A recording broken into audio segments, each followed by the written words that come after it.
नमस्कार, बिहार न्यूज देख रहे हैं आप। राजधानी पटना देश और दुनिया के सबसे प्रदूषित शहरों में से एक है और जल्द ही इन प्रदूषण पर रोक लगाने के लिए बिहार सरकार एक बड़ा कदम उठाने वाली है। खबरों के अनुसार बताया जा रहा है कि 1 अप्रैल से राजधानी पटना में डीजल से चलने वाले ऑटो और बसों का परिचालन बंद किया जाएगा। करीब 250 डीजल बसें और 12,000 डीजल ऑटो पूरी तरह से बंद हो जाएंगी।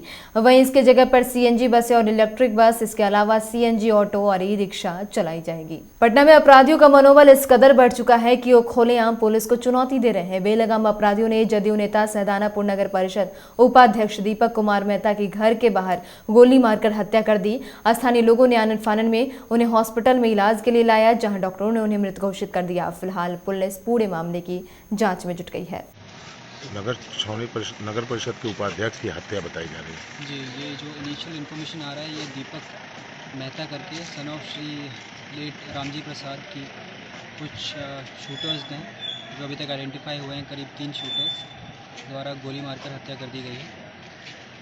किस तरह का अनुसंधान चल रहा है सर? अभी तक इन्वेस्टिगेशन अंडर वे है। हमारे पास कुछ इनिशियल क्लूज़ मिले हैं जिसपे जो पुलिस टेक्निकल टीम साथ में एफएसएल की सहायता ली जा रही है, साइंटिफिक एविडेंस कलेक्ट की जा रही है। जल्दी आरोपी की गिरफ्तारी की है। डेफिनेटली कुछ ना कुछ इसमें हमें हाथ लगने का कुछ ना कुछ स्कोप ज़रूर नज़र आ रहा है। बेगूसराय में भाई बहन की मामूली विवाद में मैट्रिक की छात्रा बहन ने कुएं में कूदकर आत्महत्या कर ली। हालांकि इस दौरान भाई ने भी कुएं में कूदकर उसे बचाने की कोशिश की, लेकिन वह बहन को बचा नहीं पाया। पूरी घटना वीरपुर थाना क्षेत्र के वीरपुर पश्चिम वार्ड नंबर 1 की है। कुछ भाई बहन में केने से बगझक भेलै, कहलकै कि जे हम मरिए जेबै। ई दौड़ के भागलै पीछे से, भाई पीठे पर दौगलै, तब तक एहो कूदि गेलै पानिमे, कुइयाँमे। पीछा से भाई भी एकरा बचबै खातिर कूदलै, लेकिन ओ औल बौल भए गेलै। तऽ आदमी दौगलै तऽ ओकरा रस्सा से गिरा करि कऽ ओकरा कैसों बचायल गेलै। आ ई नीचे तकर बाद कुछ देर के बाद कि ने आदमी के बहुत प्रयास से एकरा ऊपर करल गेलै, बाद हियाँ भेजल गेलै। डॉक्टर यहाँ चलिए लेकर के जैसे सुनते हैं कि ने मैट्रिक की परीक्षा दी है और शादी भी इसका होने वाली है। वो लोग थोड़ी है, लेकिन ये जानते हैं कि ने इसका लगा हुआ था, शादी होने वाला था। औरंगाबाद के एक प्रेमी युगल ने सोमवार को राजगीर कुंड में स्नान किया, फिर मंदिर में शादी की और उसके बाद जरा देवी मंदिर के पास झाड़ियों में दोनों ने जहर खा लिया। स्थानीय लोगों की सूचना पर पहुंची पुलिस ने उन्हें अनुमंडलीय अस्पताल में भर्ती कराया। वहां वे बेहतर इलाज के लिए उन्हें सदर अस्पताल रेफर किया गया है।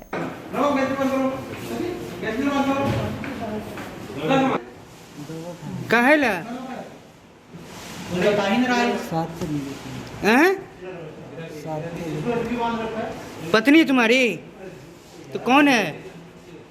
घर से झगड़ा हुआ था हमको सब। तो कौन लगती है तुम्हारी? भाभी है। काहे ले झगड़ा हुआ था? उनको झगड़ा हुआ घर में। कहाँ घर है तुम्हारा? कहाँ पर तुम आए थे? कहाँ पर आए थे तुम? गया आए थे। क्या नाम है तुम्हारा? हैं? पिताजी का क्या नाम है? चंद्रदेव साहब। उनका क्या नाम है? वो जो है भाभी तुम्हारी निभा। प्यार वार करते हो जी तुम दोनों? तो बस साथ में रहे थे, झगड़ा हुआ था इसलिए साथ में रहे। तुम अपने दोनों कैसे जहर खाए?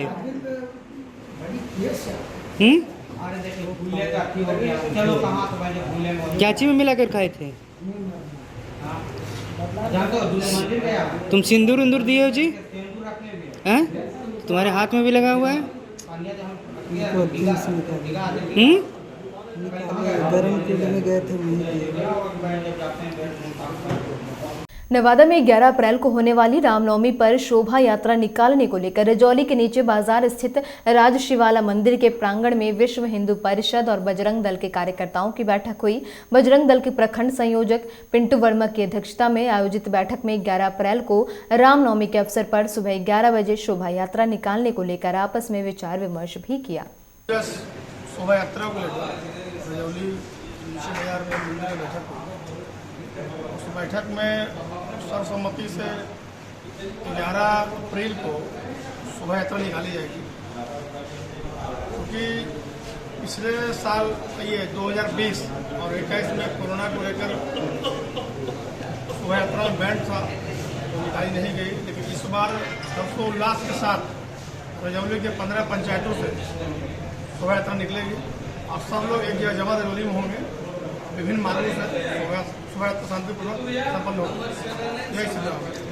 औरंगाबाद में गुप्त सूचना के आधार पर औरंगाबाद पुलिस ने छापेमारी कर लुक्का गांव निवासी विकास कुमार गुप्ता को कैरी बैग में रखे एक थ्रानेट और अवैध आग्नेयास्त्र के साथ गिरफ्तार किया है, जिसकी जानकारी एसपी कांतेश मिश्रा ने प्रेस वार्ता कर दी। क्या मामला है? 27 मार्च को एक गुप्त सूचना मिली थी कि अवैध हथियार लेकर कोई जा रहा है। इस संबंध में एक विशेष टीम का गठन किया गया था एसडीपीओ सदर के नेतृत्व में, और इसमें विकास कुमार गुप्ता है पोतू थाना, इसके पास से एक अग्नेयास्त्र बरामद हुआ और इसी के बयान पे कुछ और छानबीन की गई और उसमें हम लोगों ने सीआरपीएफ के सर्जन कमांडेंट कमलेश कुमार की मदद ली गई और सब इंस्पेक्टर हृदय नारायण राम जो भी इस टीम में शामिल थे। और जो दूसरी छापामारी हुई उसमें 2 हथियार और बरामद हुआ। तो इस संबंध में देव में केस दर्ज हुआ है, देव थाना में, और 2 अभियुक्तों पर केस हुआ है, विकास कुमार गुप्ता और श्रवण कुमार यादव, और कुल 3 हथियार हम लोगों को इसमें बरामद हुए हैं। और इसमें इस महत्वपूर्ण सफलता में हम लोग आगे छानबीन करेंगे, जो फॉरवर्ड बैकवर्ड लिंकेज है उसमें हम लोग अनुसंधान करेंगे और इसमें अच्छे काम करने के लिए जो टीम को हम लोग पुरस्कृत करेंगे। इसमें एक अभियुक्त जो है विकास कुमार गुप्ता की गिरफ्तारी हुई है, शेष एक व्यक्ति जो बाकी है वो अभी फिलहाल चल रहा है। कहाँ का रहने वाला है? ये लोग पौथू थाना अंतर्गत लुक्का गांव है, वहाँ से। केरल की कंपनी ने बिहार में सबसे पहले भोजपुर में ही नील की खेती का प्रयोग कराया है। भोजपुर का प्रयोग सफल रहा तो अन्य जिलों में भी अगले साल से नील की खेती शुरू हो सकती है। इसके लिए कंपनी ने गया, पटना और चंपारण के कुछ किसानों से संपर्क किया है। चंपारण सत्याग्रह के करीब 105 साल बाद बिहार में नील की खेती लौट रही है। नील की खेती ब्रिटिश काल में जुल्म और शोषण का प्रतीक बन गई थी, लेकिन बदले हालात में किसानों को समृद्धि के लिए इसकी खेती शुरू करने का मौका मिलेगा। इच्छुक किसानों को कृषि विज्ञान केंद्र पिपराकोठी नील के पौधे उपलब्ध कराएगा। गया में डूबी रोड मटिहानी के पास स्थित बुद्धा टोयोटा ने न्यू ग्लैंजा की लॉन्चिंग की है। टोयोटा शोरूम के प्रबंध निदेशक परेश कुमार ने बताया कि शानदार लुक और जबरदस्त माइलेज और ढेर सारे फीचर्स की कॉम्बो दिखने वाली न्यू ग्लैंजा की लॉन्चिंग की गई है।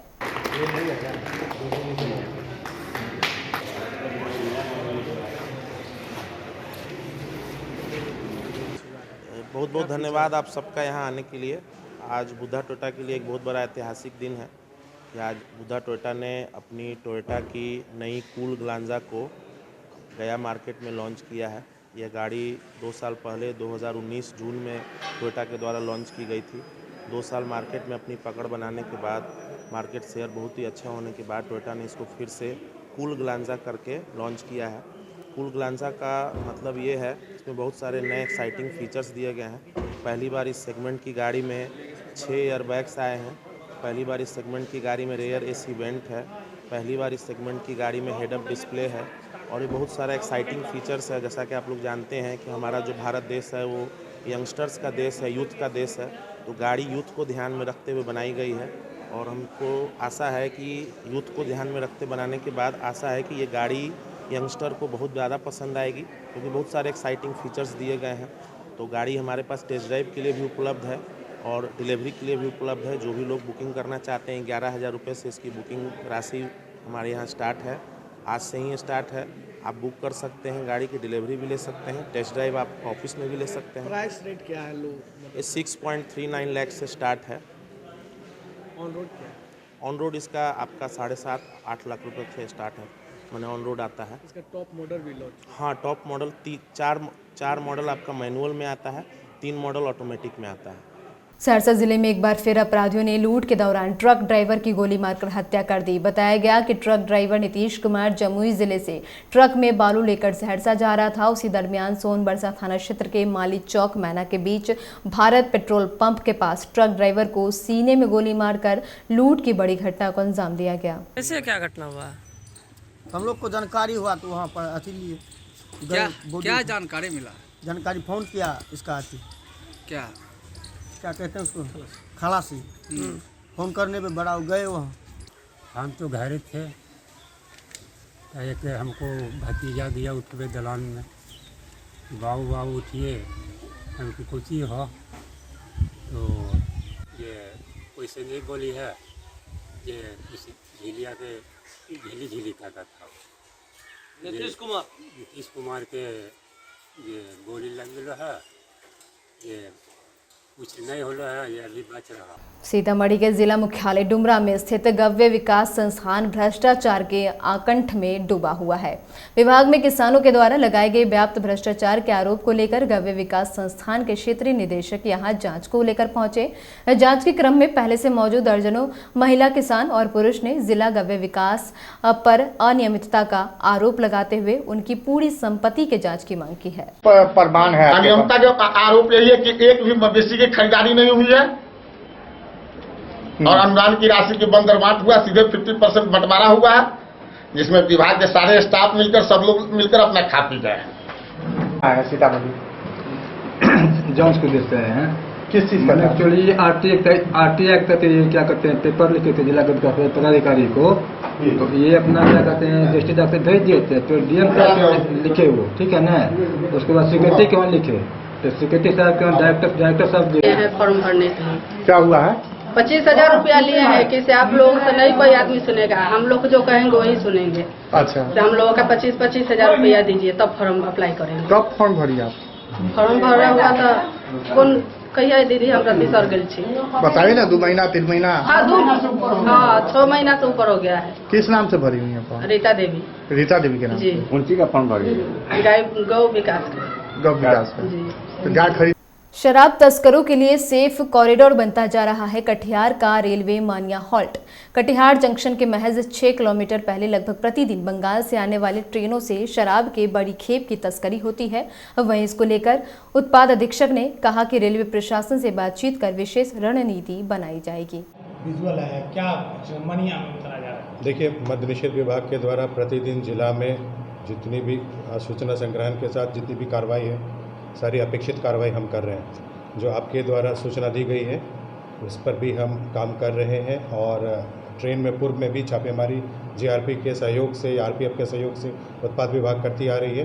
पुनः जो आपने दिखाया है उसकी जांच कर उस पर हम आगे की कार्रवाई करेंगे ताकि किसी भी तरीके से अवैध शराब कटिहार जिला में ना आए। बंगाल से खासकर ट्रेन से ये इलाका सटा हुआ है, कितना चुनौती है ये शराब तस्करी? हाँ, लगातार ट्रेन है, नज़दीक का जो हमारा सीमावर्ती राज्य है तो जीआरपी के साथ लगा। प्यार अंधा होता है, ये कब किससे हो जाए कहा नहीं जा सकता। ऐसा ही मामला नालंदा जिले के कराई परसुराय थाना क्षेत्र के छितर विघा से सामने आया, जहां पंचायत चुनाव के दौरान एक नेताजी अपना दिल दे बैठे। दरअसल पंचायत चुनाव के दौरान युवक रविकांत रविदास सरपंच पद के लिए चुनाव लड़ रहे थे। हालांकि नेताजी के चुनाव तो नहीं जीत पाए पर अपना प्यार पाने में सफल रहे।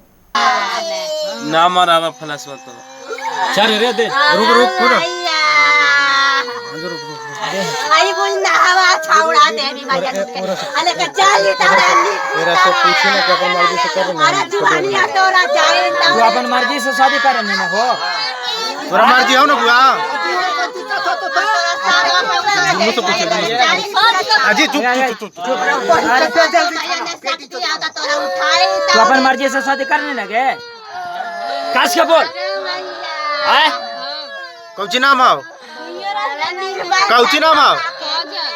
सहरसा में all India bank employers association के आह्वान पर 2 दिवसीय हड़ताल के दूसरे दिन भी सहरसा में इसका असर देखने को मिला, जहां विभिन्न बैंक कर्मी एकजुट होकर केंद्र सरकार के खिलाफ नारेबाजी करते दिखे, जिससे बैंक का कामकाज पूरी तरह से ठप हो चुका है। वहीं 2 दिवसीय इस हड़ताल से राज्य को 100 करोड़ से अधिक का नुकसान भी हुआ। हमारी पहली मांग है पुरानी पेंशन को लागू किया जाए। दूसरी मांग है सरकारीकरण को निजीकरण न किया जाए। देश हित में हम इतने काम कर रहे हैं, जब जब जरूरी पड़ा तो हम खड़े उतरे हैं। एक कहावत मेरे मन में आ रही है, देश को जब भी हमारी ज़रूरत पड़ी, जैसे जनधन खाता हमने खोले, नोटबंदी में हमने आपका साथ दिया, आज हम जब बाहर आते हैं तो कहते हैं आपका निजीकरण कर दिया जाएगा। ये भविष्य के लिए बहुत बुरी खबर आ रही है और हमारे लिए भी अभी भी वर्तमान में बहुत बुरी खबर है। इसलिए हम लोग 2 दिवसीय हड़ताल पे हैं और अगर हमारी बात अगर सरकार नहीं मानती है तो हम पुनः। गोपालगंज जिले के माझा थाना क्षेत्र के मधुसरिया गांव में जमीनी विवाद को लेकर 2 पक्षों में जमकर मारपीट हो गई।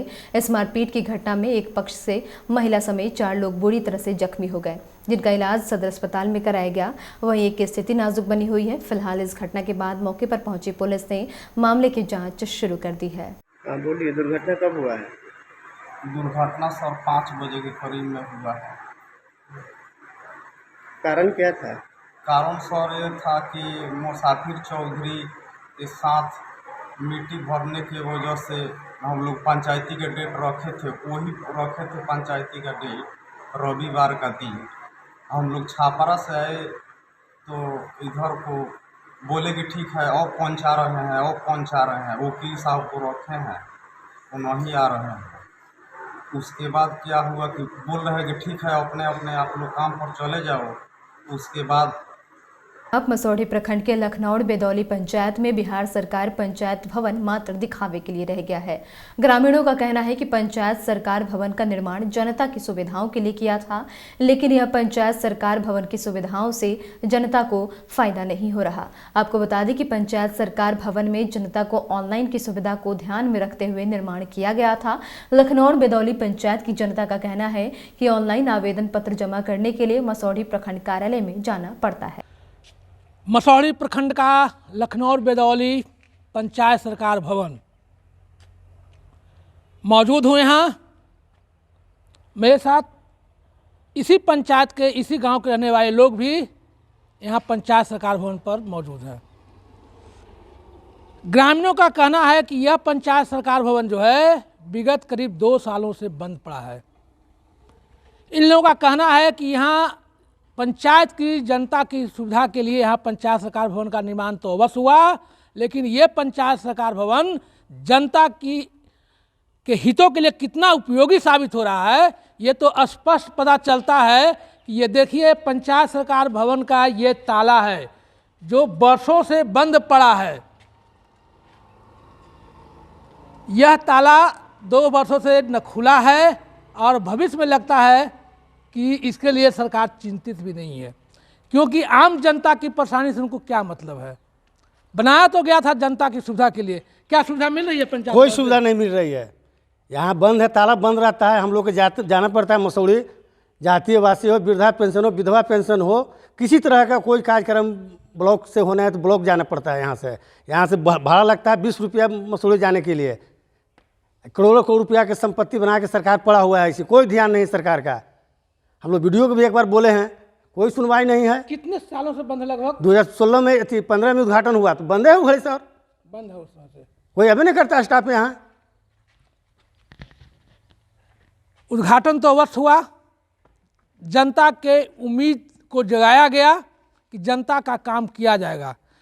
इंदिरा आवास से लेकर सारे जितने चाहे वृद्धा पेंशन हो या विधवा पेंशन हो या अन्य तरह के जो रसीद काटे जाते हैं, सरकारी रसीद काटते हैं, इन रसीदों का काटा अभी तक यहाँ नहीं हुआ। अगर हुआ भी है तो कुछ क्षण के लिए, उसके बाद सदा के लिए ये बंद हो गया। यहाँ के ग्रामीणों को अब ये झेलना पड़ रहा है कि मसौढ़ी जाना पड़ रहा है और मसौढ़ी जाने में इन लोगों का खर्च पड़ रहा है। इन लोगों का कहना है कि यहाँ अभी तक कोई काम नहीं किया गया है, कोई सुविधा नहीं मिल रही आपको। कहाँ मिली थे? कहाँ जाते हैं आप रसीद कटाने के लिए? मसौढ़ी। मसौड़ी सुविधा भी यहाँ नहीं हो रहा है? कहाँ हो रहा है? क्या नाम हुआ आपका? राजेंद्र प्रसाद महतो। यहाँ कोई सुविधा नहीं मिली आपको? यहाँ कोई सुविधा नहीं मिला है। यहाँ तक जाते जाते थक जाता है, फिर भी रसीद नहीं कट पाता है।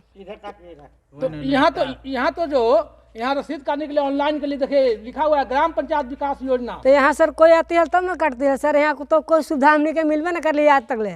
कोई नहीं आए हैं? कोई नहीं आए हैं आज तक ले। अभी तक ले ताला लगा के चल जाते हैं, कभी आते हैं कभी नहीं आते हैं। आए वो करते तो वो सब रसीद काटने रहता आता है, दुगो वैसी कोची अपने में करके चला जाता है। क्या नाम हुआ आपका? आपका? हमारा नाम उदय सिंह है। देखिए ग्रामीण का स्पष्ट कहना है कि यह पंचायत सरकार भवन जो करोड़ों की लागत से बनी हुई है। कितनी लागत? ये जो पंचायत सरकार भवन है जब से उद्घाटन हुआ उसके बाद से हमेशा ताला लगा रहता है, बंद रहता है। जो जनता की जो आवश्यक सेवाएं हैं जनोपयोगी वो नहीं हो पाता है। इसके लेकर आप क्या करेंगे? मीडिया को सबसे पहले मैं धन्यवाद देता हूं और लोगों के बीच मैं ये कहता हूं कि यहाँ जब से आरटीपीएस काउंटर का उद्घाटन हुआ उसके बाद एक दिन भी कर्मचारी इस सरकार भवन में, लखनऊ बेदौड़ी पंचायत के सरकार भवन में जब भी मैं इस रास्ते से गुजरता हूँ तो बराबर ताला बंद है। इसमें आज के दिन भी हम रास्ते से पार कर रहे थे तो ग्रामीण ने यहाँ रोक के मुझे पूछा कि आखिर इस ताला क्यों बंद है, किस लिए यहाँ सरकार भवन का आरटीपीएस काउंटर खोला गया था जो कि ग्रामीण का सुख सुविधा नहीं मिल रहा है। हम कहे कि ये तो बिल्कुल सत्य है। इसके लिए मैं अगले पदाधिकारी से, बीडीओ से, सभी प्रखंड विकास पदाधिकारी से इस पर मैं जाके बात करता हूं और आज ही इस मुद्दा पर बात करूंगा। ग्रामीण को मैंने आश्वासन दिया है।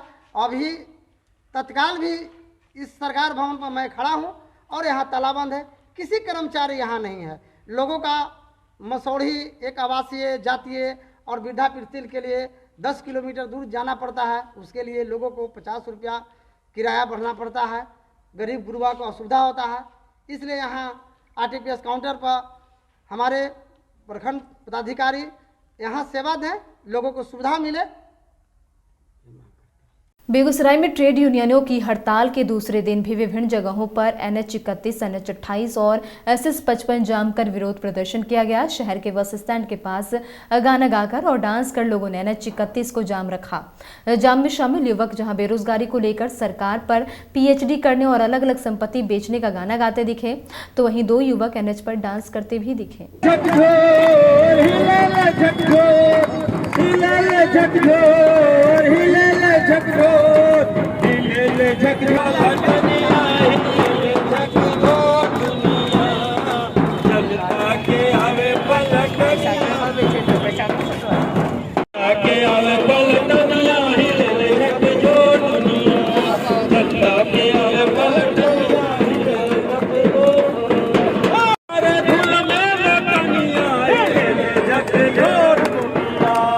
जनता के आवे पल दुनिया हिले झकझोर दुनिया, जनता के हिले झकझोर दुनिया, ढहे जमींदारवा ढहे पूंजीपति। हड़ताल के दूसरे दिन हम लोग यहाँ इस बेगूसराय के बस स्टैंड के सामने अपने विरोध को प्रदर्शित कर रहे हैं। जो ये श्रम विरोधी जो कानून है उसके खिलाफ में जितने भी श्रमिक संगठन हैं सारे लोग यहाँ उपस्थित हैं। यहाँ तक कि हमारे सांस्कृतिक संगठन के भी लोग हैं और वो अपने गीतों के माध्यम से सरकार की जो जन विरोधी नीति है, देश विरोधी नीति है, उस नीति पर प्रहार करते हुए ये यहाँ पर लोगों से संघर्ष के लिए अपील कर रहे हैं और आज के बंदी को वो आवेग देने का काम कर रहे हैं। हम ये कहना चाह रहे हैं जो सरकार ये जन विरोधी नीति को वापस नहीं लेगी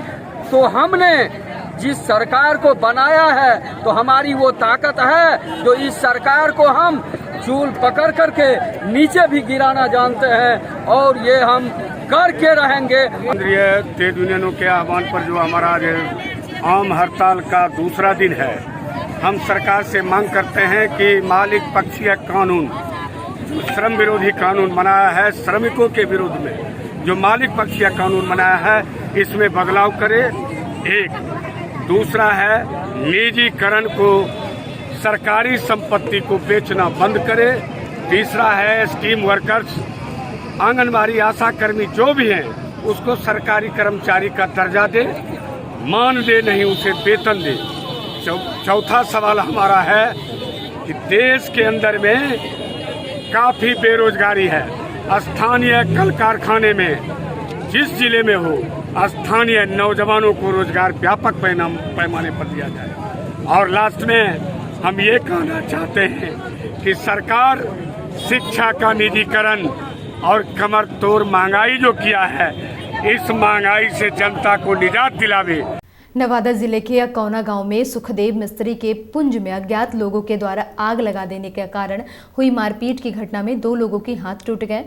सुबह करीब 8 बजे के आसपास पुंज में अचानक आग लग गई तो ग्रामीणों में हड़कंप मच गया। वहीं ग्रामीणों के सहयोग से आग पर काबू पाकर पुंज को जलने से बचा लिया गया। पूरे मामले का आरोप सुखदेव ने अपने दामाद पर लगाया है।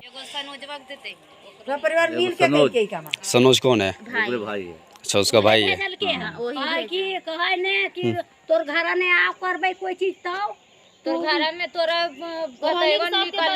आप जाइए तो जितना बुझाता है, जैसे बुझाता है वैसे कीजिए, खाली गाली उसको मत दीजिए। बर्बाद कर दबो से कहा है बाबू, उसको खाली गाली नहीं दीजिए, बर्बाद कर दो, सबके छेवाट देबो, आग लगा देबो। यहाँ पढ़े लिखे लइका तो ये किसका बयान है? वो जो ऐसा बोला है, मतलब काट दो, मार दो, जितेंद्र, वो जो आपका दामाद है। भैया उछड़ा जा पढ़ल से एकरा कहा है कि तोरा काट देबो, ले जाके तोर बेटवा पढ़ने के लिए है तो कहीं कि ये मंगल के कि तो हम मंगलिए एकरा कहा काट देबो, तोर बेटवा के लंगोड़ी, तोर बेटवा का काट देबो, एगो बेटवा होने नहीं बच्चे देबो। ऐसे का है? बल्कि तू पढ़े लिखे जाए हमर जनिया के बात कैले ही ऐसे नहीं जाइल देही से कह हमरा कह कि तू ही जाइल नहीं देही बापा ही कहल रही तो के रहे, हमरा बेटा उठा नहीं है तो के रहते, बेटिया नहीं रहता है। मंत्री पद से हटाए जाने के बाद मुकेश सहनी पहली बार मीडिया से मुखातिब हुए। इस दौरान उन्होंने कहा कि मेरे 16 महीने के मंत्री कार्यकाल में मैंने राज्य के 13 करोड़ जनता की सेवा करने का प्रयास किया है। सभी जाति धर्म के लोगों के लिए मैंने काम किया है। ये बताइए, अब आप बर्खास्त हो गए मंत्री से, तो अब आप अनुकंपा पे एमएलसी बने हुए हैं बीजेपी के, तो जुलाई तक अपना एमएलसी बने रहिएगा या पहले ही इस्तीफा दे दीजिएगा नैतिकता के आधार पे? देखिए, मैं किसी का अनुकंपा पे नहीं हूँ। मेरी ताकत था, इसलिए हमें एनडीए में रखा गया और मेरा कंडीशन था कि 11 सीट और 1 एमएलसी देना, और 11 सीट उन्होंने दिया, जिसमें हमारा परिणाम जो भी हुआ, और वो परिणाम के बाद जो भी जीतने के बाद उसको भी उन्होंने अपने पार्टी में मिले ले। और मेरा 6 साल का बात था, और मेरा भारतीय जनता पार्टी के टॉप लीडर ने कहा कि मुझ पे भरोसा कीजिए, मैं आने वाले समय में आपको रिन्यूअल करेंगे। आपको पता होगा कि जानबूझकर सिर्फ हमें परेशान करने के लिए 15 महीने का उन्होंने दिया है। आगे भी हम उम्मीद करते हैं कि जो मेरा बकाया है वो हमको दे। केंद्र में हमारे या राज्य में 15 आदमी को आयोग में एडजस्टमेंट करने की बात हुआ, वो भी मैं आज भी मांग करता हूं कि जो आपने वादा किया वो पूरा करें, और नहीं वादा पूरा करेंगे तो फिर आगे देखा जाएगा। लेकिन मुझे कोई अनुकंपा पे नहीं किया, मैं अपने दम पर, अपनी ताकत पे, अपने लोगों की ताकत पे मैं इस जगह पे पहुंचा हूं। और आज पता कर लीजिए, एनडीए के पास जितने भी विधायक हैं, सब विधायक को निषाद समाज हमारे वीआईपी पार्टी का वोट दिया कि नहीं दिया। हमारे वोट से ये लोग जीत के आए हैं, और ये लोग इस्तीफा दे दे। जितने लोग हमारे वोट से जीत के आए सब लोग इस्तीफा दे दे तो मैं भी इस्तीफा दे देता हूं। अगर वो लोग अपने अपने क्षेत्र में एक बैनर लगा दे, उसमें लिख दे कि अति पिछड़ा निषाद मल्ला का बेटा का वोट हमें नहीं मिला और अपने दम पर हम जीते हैं, जिस तरह जो पूरे बिहार में 125 उनके पास विधायक है, वो लिख कर लगा देगा कि बैनर कि हम अपने दम पर जीत के आए हैं, उस रोज आप हमसे बोलिएगा, मैं उसी रोज। गया में अनुग्रह मेमोरियल कॉलेज के किशोरी सिन्हा महिला छात्रावास में पूर्व सांसद किशोरी सिन्हा की जयंती मनाई गई। इस मौके पर विकास प्रताप सिंह, हॉस्टल सुपरिटेंडेंट निधि त्रिपाठी, कॉलेज प्राचार्य डॉक्टर शैलेश श्रीवास्तव ने किशोरी सिन्हा की तस्वीर पर पुष्प अर्पित कर उन्हें नमन किया। अनुग्रह मेमोरियल कॉलेज के लिए यह बहुत सौभाग्य की बात है कि हमारे महाविद्यालय में एक महिला छात्रावास है, जहाँ पर सभी छात्राएं, महाविद्यालय में जो भी छात्राएं पढ़ रही हैं उनके लिए आवास की व्यवस्था है यहाँ पर। और इस छात्रावास में महाविद्यालय की ओर से सारी सुविधाएं दी गई हैं, और छात्राओं को कोई तरह का दिक्कत नहीं हो, इसके लिए हमारा महाविद्यालय प्रयासरत है और आज के दिन यह छात्रावास माननीय पूर्व सांसद हमारे कॉलेज के अनुग्रह मेमोरियल कॉलेज के परिसर में स्थित जो किशोरी सिन्हा महिला छात्रावास है, जो कि हमारी पूर्व सांसद किशोरी सिन्हा जी के नाम पर है। तो हम लोग किशोरी सिन्हा जी की जयंती यहाँ पर मना रहे हैं और उनको पुष्पांजलि अर्पण करी गई है हमारे प्रधानाचार्य द्वारा व हमारे छात्रावास की छात्राओं के द्वारा। और किशोरी सिन्हा जी, जैसा कि आप सभी लोग जानते होंगे कि सत्येंद्र नारायण सिन्हा जी की पत्नी थी, जो कि बिहार विभूति रहे हैं तथा बिहार के सीएम रहे हैं। और श्रीमती किशोरी सिन्हा जी का योगदान महिलाओं के उत्थान के लिए, उनकी शिक्षा के लिए, दलितों के प्रति उनकी जो सहानुभूति रही है या दलितों के लिए उन्होंने जो कार्य किया है वो बहुत ही ज़्यादा स्मरणीय है तथा सराहनीय है। और हम लोग चाहते हैं कि हमारी जो छात्राएं हैं वो भी उन्हीं के आदर्शों पर चलें। और नवादा में हथियारों का जखीरा बरामद किया गया है। साथ ही मिनी गन फैक्ट्री का भी उद्भेदन करते हुए पुलिस ने 5 लोगों को गिरफ्तार किया है। जिले के अकबरपुर थाना क्षेत्र के फरहा गांव में NH 31 के बगल में अकबरपुर पुलिस ने मिनी गन फैक्ट्री का उद्भेदन किया, जिसकी जानकारी रजौली DSP संजय कुमार पांडे ने दी। और होली जो बीती है उसको लेकर क्षेत्र में पुलिस की सक्रियता काफी बढ़ाई गई थी। ऐसी सूचना मिली, हम लोगों को मिली थी कि कुछ आग्नेयास्त्र के कारोबारी जो हैं, जो अवैध हथियारों का स्मगलिंग करते हैं, अपने क्षेत्र में आए हुए हैं और कहीं निर्जन जगह पे वो हथियार बनाने का कार्य कर रहे हैं, बेचने का कार्य कर रहे हैं। इस पे स्पेशल इंटेलिजेंस टीम भी हमारी है, जो STF की टीम भी काम कर रही थी, हम लोग भी काम कर रहे थे। अचानक सूचना मिली कि फरहा में, अकबरपुर थाना क्षेत्र फरहा में एक घर में अवैध ढंग से मिनी गन फैक्ट्री चलाई जा रही है। वहाँ पे छापेमारी की गई। छापेमारी में 6 पूर्ण निर्मित पिस्टल, 3 अर्धनिर्मित और बहुत मशीन बरामद की गई है। 6 लोगों की गिरफ्तारी हुई, जिसमें 4 मुंगेर के रहने वाले हैं और 2 नवादा के रहने वाले हैं, जो लोकल शेल्टर देते थे उनको और उनको हायर करके लाए थे यहाँ पे कार्रवाई करने के लिए, मतलब बनाने के लिए। और वैसे लोगों की भी शिनाख्त हो गई है जो पहले मुंगेर में संचालित करते थे, उनके द्वारा यहाँ भेजा गया था। और स्थानीय कुछ अपराधी भी जो इसके डिस्ट्रीब्यूटर थे, जो हथियारों की सप्लाई प्रदेश के विभिन्न जगहों में करते थे, उनकी भी शिनाख्त कर गई, उनकी गिरफ्तारी के लिए प्रयास किया जा रहा है। क्या नाम बताए आप? ऊपर देखिए, अमरेश कुमार। बाबूजी का नाम? आपके घर में क्या हो रहा था? किसको रेंट दिए हुए थे? किसको? आलम जी। आलम जी क्या करते थे यहाँ पे? तो बोले थे कि खोलेंगे ग्रिल मशीन, ग्रिल बनावेंगे और शटर बनावेंगे। उसका मिनी गन बनाने लगे, आपको पता नहीं चला? आप घर के। बेगूसराय में बिहार विधान परिषद चुनाव को लेकर शहर के पन्हास गार्डन में त्रिस्तरीय पंचायत प्रतिनिधि सम्मेलन का आयोजन किया गया। इस सम्मेलन में बिहार सरकार के उप मुख्यमंत्री तारकिशोर प्रसाद, बिहार सरकार के खाद्य आपूर्ति मंत्री लेसी सिंह ने हिस्सा लिया और पंचायत प्रतिनिधियों को संबोधित भी किया। मित्रों, आपने देखा कि यूक्रेन में जब रूस लगातार बमबारी कर रहा था और उसमें भारत और अन्य देशों के जो मेडिकल कॉलेज के छात्र थे, वो किस प्रकार से रोमानिया और पोलैंड के सीमा पर भारत के तिरंगे को शरीर में लपेट कर जब वो चलते थे तो रूस का बम उसे छू नहीं पाता था। यही है नरेंद्र मोदी की ताकत और यही है भारत की ताकत।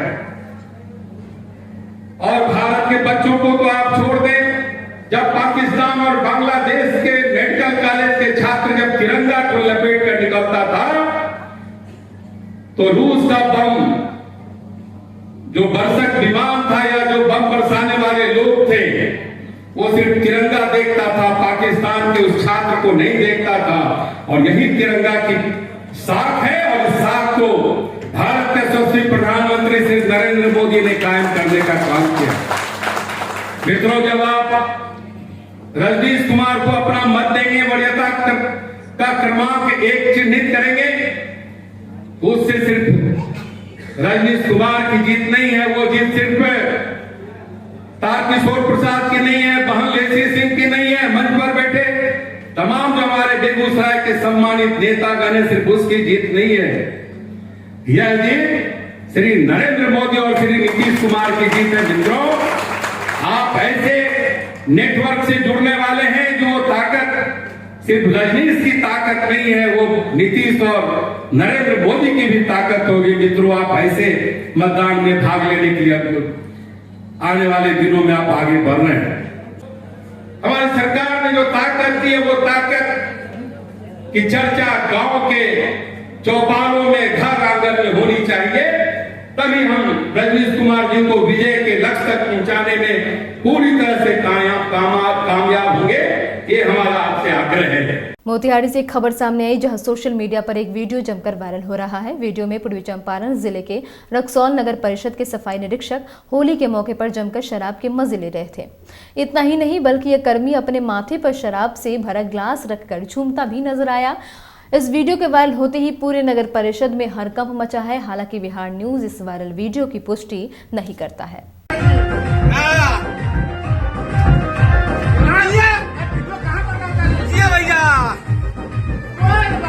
नगर परिषद का कर्मी शराब।